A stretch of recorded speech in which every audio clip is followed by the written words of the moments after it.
la semaine prochaine dans un si grand soleil.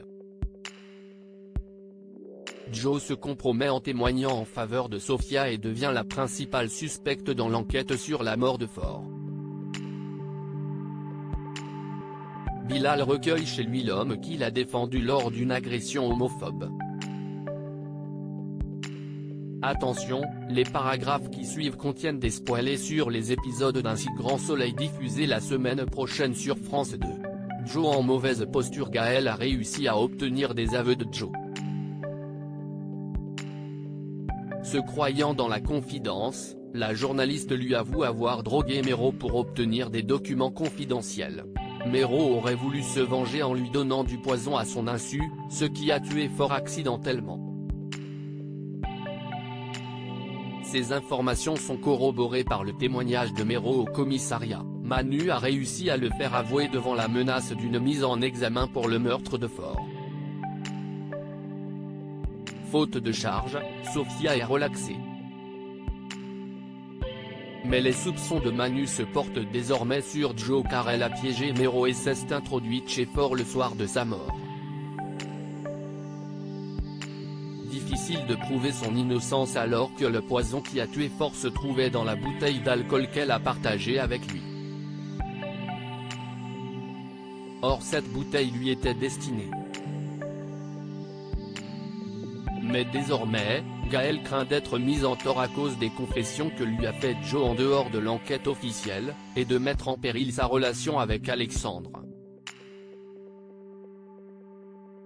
Manu l'accuse de l'avoir aidé à faire un faux témoignage. Alors que Joe est officiellement arrêté pour le meurtre de Ford, elle se souvient d'un détail crucial. Bilal confronté à lui-même. Bilal propose à Simon de l'héberger après son agression, en payant sa part du loyer. Au-delà de sa générosité, Marilyn le soupçonne d'apprécier un peu plus le jeune homme qu'il ne veuille le laisser paraître. Mais lorsque Simon tente de l'embrasser, Bilal se braque tout d'abord, mais il finit par se laisser aller et cède aux avances de Simon. Il lui demande cependant de ne pas révéler son orientation sexuelle à ses colocataires. Ayant du mal à accepter la situation, il lui demande de partir. Théo et Inès, fuis-moi je te suis. Arthur et Manon préparent une grande fête dans l'appartement de leur père pour la soirée du Nouvel An. Sa seule condition pour leur laisser les lieux ? Pas d'alcool. Heureusement, Antonin est plein de ressources et ramène des bouteilles en douce. Pendant la soirée, Inès ne supporte pas de voir Théo se rapprocher d'une autre fille. Elle s'interpose pour danser avec lui. Théo est ravi de voir que ses sentiments sont réciproques. Arthur, lui, échoue lamentablement à séduire Léa.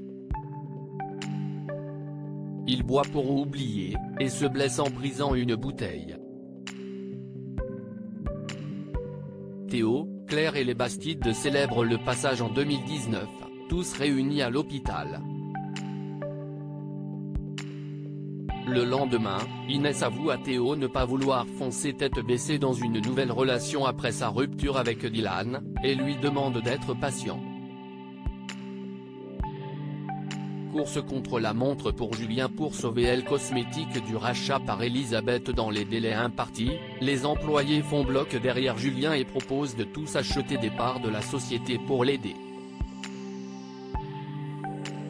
Elisabeth, désormais seule contre tous, essaie de reprendre le contrôle sur son fils en l'empêchant de racheter ses parts. Julien a décidément du mal à couper le cordon maternel.